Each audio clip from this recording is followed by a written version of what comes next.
বন্ধুরা তোমরা কোথায়? আমরা তো চলেই এসেছি। সই মনের কথা কই?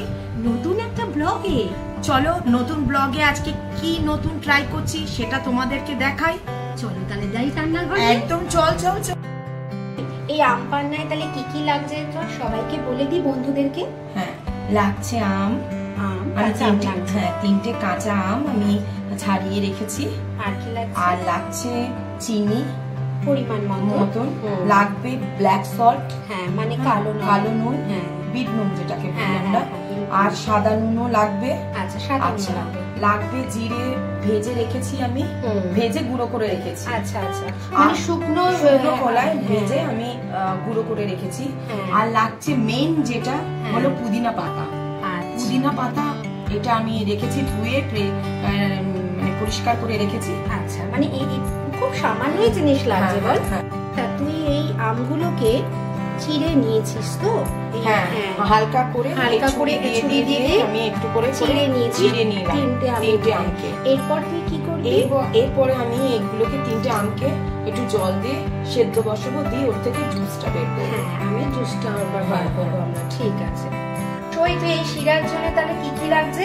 আচ্ছা আমি এই কাপের মেজারমেন্টে মানে এই বাটির মেজারমেন্টে দু বাটি চিনি নিলাম। ঠিক আছে, চিনি দিয়েছি এর মধ্যে দিয়েছি। আর এবার দিয়েছি এই কাপের পরিমাণে 1.5 কাপ জল। আচ্ছা এটাকে তুই এখন মানে এটা একটা শিরা তৈরি হবে।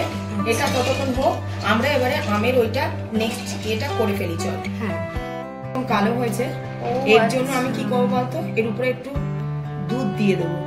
দিলে এই শিরাটা পরিষ্কার হয়ে যাবে, মানে কালো ভাবটা চলে যাবে। হ্যাঁ দেখ আমি কিভাবে দেখাচ্ছি। আচ্ছা দেখি তো বেশ ম্যাজিক ব্যাপার। এবারে আমি এর মধ্যে দুধটা দিলাম ভালো করে। বন্ধুরা দেখো তো, এটা কিন্তু আমি আগে জানতাম না।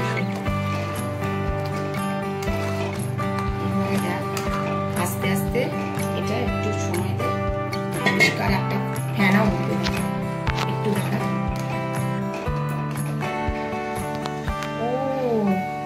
এই কালো জিনিসটা এক জায়গায় হয়ে গেল। হ্যাঁ এইবারে আমি ছাঁকনি দিয়ে দেখ। দেখেছিস তুই এটাকে ছেঁকে দেবো। দেখেছিস কত কালো চিনিতে কত ময়লা থাকে।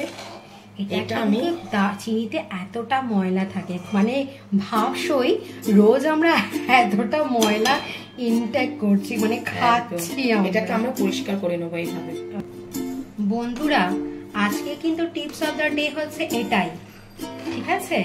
যে তোমরা যখনই রসগোল্লা, গোলাপ জামুন যাই করো না কেন, চিনির শিরা তো করতেই লাগবে।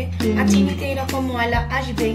তখন তোমরা কি করবে, ঠিক আমাদের মতন উপর থেকে একটু ঠান্ডা সময় দিয়ে দেবে। ঠান্ডা দুধ দিয়ে দিলে দেখবে এই নোংরা গুলো সব বের করে নিতে পেরেছে নিমিষের মধ্যে। দেখো পুরো এখন কালারে শিরার কালারটা একদম অন্যরকম হয়ে গেছে, পরিষ্কার একটা শিরা। এবার তুই এটাকে এই আটি থেকে এগুলোকে সব বের করে নেবো। তোমরা এইভাবে পরিষ্কার করো।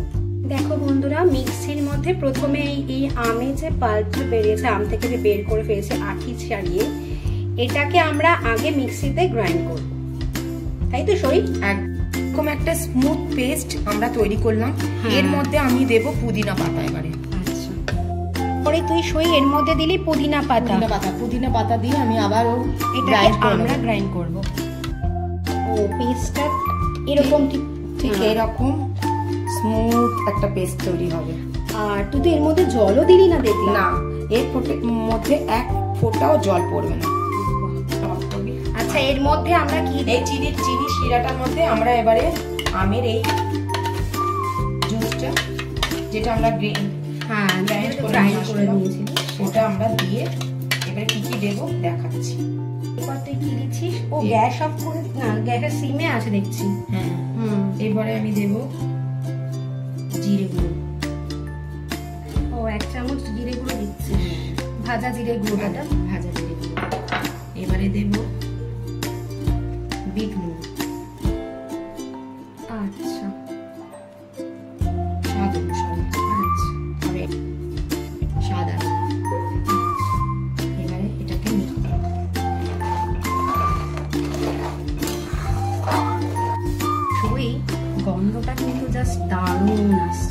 ভাজা জিরের গুঁড়োর যে স্মেলটা আসছে না, ওটাতেই মানে এটা দারুণ লাগবে। কালারটাও মানে রংটাও কিন্তু দারুণ। যারা চাও ফুড কালার গ্রিন তারা দিতে পারো, দোকানে যেরকম দেয় না ফুড কালার, মানে যেগুলো আমরা বাইরে থেকে কিনে আনি অনেকটা গ্রিন রঙের পাওয়া যায়, তো ওরা যারা ইচ্ছা করো ফুড কালার দিতেও পারো, এখানে নাও দিতে পারো, ওটা অপশনাল। আমি ফুড কালারটা ইউজ করছি না, হেলদির জন্য ফুড কালারটা না দেওয়াই ভালো।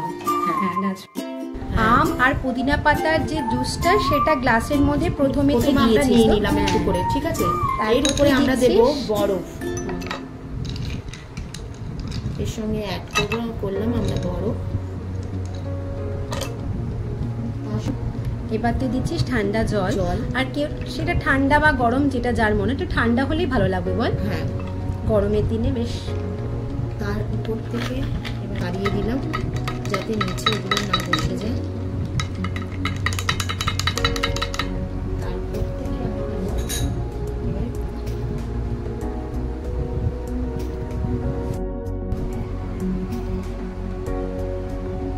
জাস্ট এবার শুধু খাওয়ার অপেক্ষা। চল সই তাহলে খাওয়া যাক। চল সই এবার তাহলে খেয়ে দেখা যাক কেমন হলো। হ্যাঁ, খেয়ে বল কেমন হলো। তুইও নে একদম।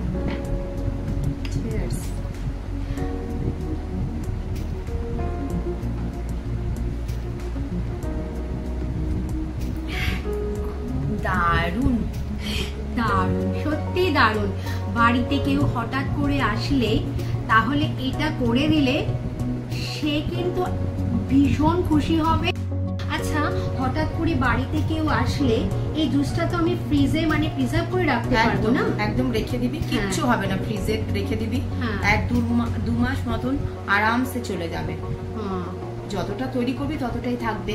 এবার বাড়িতে যদি কোনো গেস্ট হঠাৎ করে এসে গেল, রোদ্দুর থেকে বাড়িতে এসছে এই গরমে, কি দিবি মনে করছি যে ঠান্ডা একটা বাড়িতে কিছু চট করে কি দেবো, তখন এটা সঙ্গে সঙ্গে তাকে বানিয়ে খাওয়া দারুণ। কিছুই করতে লাগছে না, একটু বরফ লাগছে আর একটু ঠান্ডা জল দিয়ে তাকে সার্ভ করে দে, তারও তৃষ্ণা তো মিটবে আর তোরও, আর মনও তার একদম খুশ হয়ে যাবে। আর আপনাদের তারিফ না করে কিন্তু বাড়ি থেকে যাবেই না, এটা কিন্তু কনফার্ম।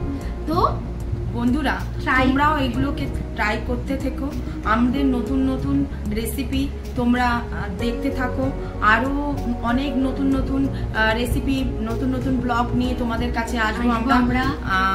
আরেকটা বিষয়, আজকে কিন্তু টিপস অফ দ্য ডে মনে তোমাদের আছে, সেটাই করে দেখিও এবং তোমরা জানিও সেটা কত তোমাদের কাজে লেগেছে। সেকেন্ড হচ্ছে, দেখো আমরা খুব নতুন, আমাদের অনেক ভুলভ্রান্তি হচ্ছে এডিটিং এ, আমরা একদম কাঁচা পারি না, সত্যি কথা, ভুলভ্রান্তি অনেক হচ্ছে, প্লিজ তোমরা ক্ষমা করে দিও।